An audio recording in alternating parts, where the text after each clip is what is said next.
శ్రీ గురుభ్యో నమః. దివ్యాత్మస్వరూపులారా, ఆత్మీయ భగవద్బంధువులారా, విశ్రవసుడు దేవవరునికి జన్మించిన కుమారుడు కుబేరుడు. అద్వితీయమైన సంపన్నుడు, పుష్పక విమానానికి అధిపతి. రావణ, కుంభకర్ణ, విభీషణ, శూర్పణఖకు సాక్షాత్తు అన్నయ్య. వివరాలు ఈ రెండవ భాగంలో చెప్పుకుందాం.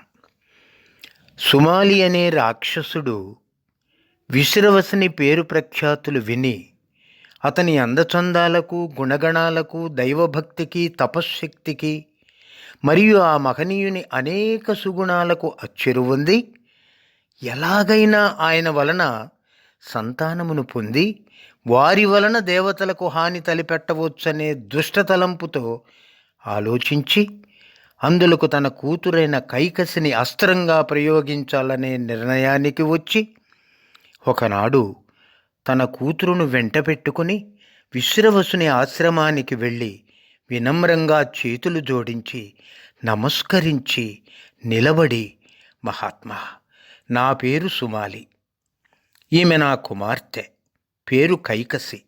మీ దైవభక్తి, మీ తపశ్శక్తిని విని నా కుమార్తెను మీకు సేవలు చేసేందుకు మీ అనుమతిని, అనుగ్రహాన్ని ప్రసాదించమని ప్రాధేయపడటానికి మీ ఆశ్రమానికి వచ్చాము. దయతో అనుగ్రహించండి స్వామి అన్నాడు. దైవ ప్రేరణ వలన విశ్రవసుడు ఏమాత్రం సందేహింపక అంగీకరించాడు. కైకసి విశ్రవసునకు అనేక సేవలు చేస్తూ, వినయాన్ని నటిస్తూ, ఆశ్రమ బాధ్యతలు నిర్వహిస్తూ, ఆ పుణ్యమూర్తికి వివిధ శుశ్రూషలు చేస్తూ ఆ మహనీయుని మనస్సును చూరగొన్నది. ఒకనాడు విశ్రవసుడు కైకసిని పిలిచి, నీ నమ్రత, వినమ్రత నాకు నచ్చాయి, నీవు చేస్తున్న సేవలు నన్ను సంతోషపరిచాయి, ఏదైనా వరం కోరుకో, ప్రసాదిస్తాను అన్నాడు.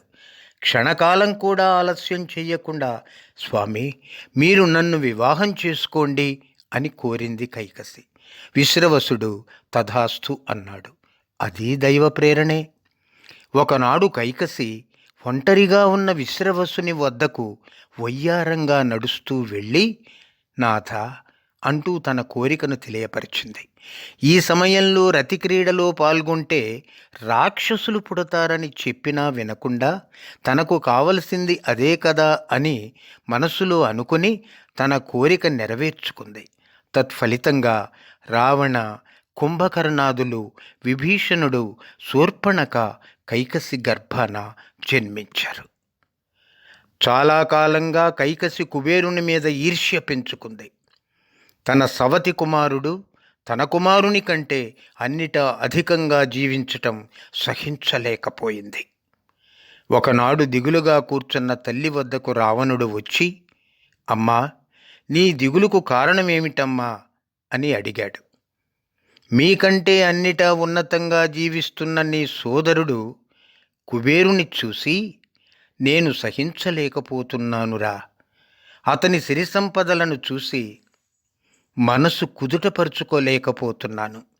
అతనిపై యుద్ధం చేసి సర్వసంపదలను కైవసం చేసుకుని, పుష్పక విమానాన్ని నీ వశం చేసుకుని, లంకానగరాన్ని నీ హస్తగతం చేసుకుని నా మనస్సుకు శాంతిని చేకూర్చు నాయనా, నా మనస్సుకును శాంతిని చేకూర్చు అంటూ మొసలి కన్నీరు కార్చింది.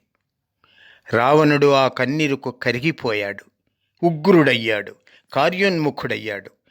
ఎవరి ఆశీస్సులతో కుబేరుడు ఇంతటి వాడయ్యాడో ఆ బ్రహ్మదేవుని గురించే ఘోర తపస్సు చేశాడు. బ్రహ్మ ప్రత్యక్షమై ఏం కావాలో కోరుకోమన్నాడు. రావణుడు తక్షణమే దేవతల వలన కానీ, గంధర్వుల వలన కానీ, యక్షుల వలన కానీ, రాక్షసుల వలన కానీ నాకు ప్రాణహాని లేకుండా వరమిచ్చి అపారమైన బలసంపదను ఇవ్వమని కోరాడు రావణ బ్రహ్మ. బ్రహ్మదేవుడు అతని కోరికను మన్నించి తథాస్తు అని అదృశ్యమయ్యాడు. కాని రావణుడు నరనవానరుల ప్రస్తావన ఎత్తనే లేదు. అదే వానికి మరణశాసనమయ్యింది. మరుక్షణమే రావణుడు కుబేరునిపై యుద్ధానికి సన్నద్ధుడై కుబేరుని ఓడించి లంకా నగరాన్ని, పుష్పక విమానాన్ని, అద్వితీయమైన సంపదను హస్తగతం చేసుకున్నాడు. తల్లి కైకసికి సంతోషం కలిగించాడు. జన్మతః రాక్షసులైన రావణ, కుంభకర్ణాదులు, సహోదరి శూర్పణఖ రాక్షస ప్రవృత్తి కలిగి లోకకంఠకులుగా మారారు. వారి సోదరుడే అయినప్పటికీ, రాక్షస పుట్టుకే అయినప్పటికీ విభీషణుడు మాత్రం అన్యాయాన్ని, అధర్మాన్ని ఎదిరించి చరిత్రలో మంచి పేరు తెచ్చుకున్నాడు. శ్రీరామచంద్రమూర్తికి పరమభక్తుడయ్యాడు. మన పురాణాలలో భక్త శిఖామణిగా వెలుగొందుతున్నాడు విభీషణుడు. రావణ సంహానానంతరం తండ్రి వైపు నుండే కులగోత్రాలు సంక్రమిస్తాయని, విశ్రవసుని కుమారునిగానే రావణుణ్ణి బ్రాహ్మణుడిగా చూసి బ్రహ్మహత్యా దోష నివారణార్థం రామేశ్వరంలో శ్రీరామలింగేశ్వరుణ్ణి ప్రతిష్టాపన చేశారు సాక్షాత్తు శ్రీమన్నారాయణుడైన శ్రీరామచంద్రుడు. అయినను దుర్మార్గుడైన రావణుణ్ణి, అతని చర్యలను బట్టి క్రూర రాక్షసుడిగానే పురాణాలు ఘోషిస్తున్నాయి. పరమేశ్వర స్వరూపులారా, భక్త కథా శ్రవణమనునది పావన మంత్ర జపము కన్నా అధికము. అది మనోమాలిన్యమును కడిగే సరస్సు, తమస్సును దూరం చేయు తపస్సు.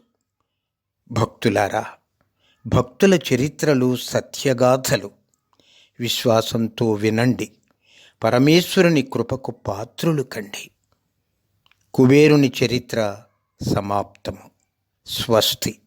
శ్రీ లక్ష్మీ నారసింహస్వామి వారి పాదరేణువు.